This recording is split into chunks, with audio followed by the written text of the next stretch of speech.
I want to leave comments on the assignment, the web scavenger assignment that students have taken. Many students did not do very well on the assignment, and it seems to me that a large part of the reason for that is that the student was careless in approaching the assignment. They didn't seem to focus on the specific questions that were asked. And I'm not sure why that is, because there aren't that many questions to answer. There's just 3 questions. And so you're not being asked to focus on very much. For example, you're asked to present a primary source concerning American slavery in the 17th or 18th century. Well, that's the 1600s or the 1700s. Many students gave me sources from the 19th century, which was the 1800s. So that's the kind of mistake that should never happen. It should be easy to pick a source that is in at least the right century. The key, of course, is to first know what is a primary source. Most people did pick a primary source, but another huge problem that I ran into was when students simply did not cite the entire source. Maybe they presented the URL, but they didn't present the author, title, year, and location of the primary source. Notice that it's asked for here. There's no mystery. You're asked to provide this information. And some provided a few of these items, or one of these items, or even none of these items, but just a URL. So that was an avoidable mistake, and yet it occurred. So question number 2, you need to identify a secondary source. The key is to know what is a secondary source. Well, many students put a primary source down, so that seemed to be totally avoidable too. The chapter will refer to various primary and secondary sources. This was the easier question to answer because most of the sources used in your textbook for slavery in the 17th or 18th century were secondary sources.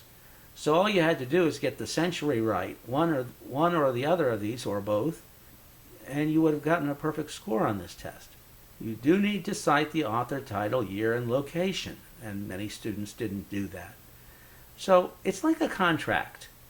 Go through this after you've got what you're intending to submit and ask yourself, am I submitting everything that I'm being asked to submit?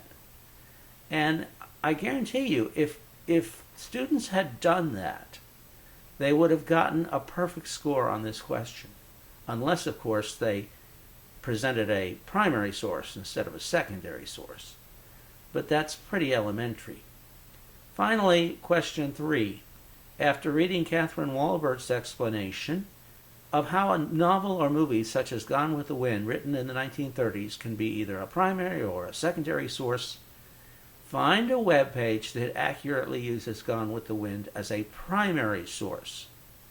Now, what that means, and I was very liberal in interpreting the definition of this because I don't think I was completely clear here. So I accepted either a primary source about Gone with the Wind or a secondary source which talked about Gone with the Wind and the way it reflects the 1930s and the concerns and politics and issues of the 1930s. I also asked only that you present the URL. So if you only presented the URL, I still gave you a perfect score, provided that the source, whether it was primary or secondary, talks about Gone with the Wind in terms of how it reflects the concerns of the 1930s.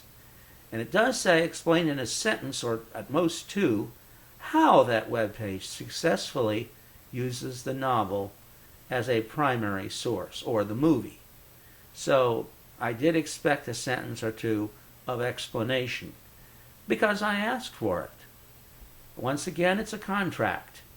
You give me what I asked for, and no more, and you should get a perfect score, as long as what you give me is accurate.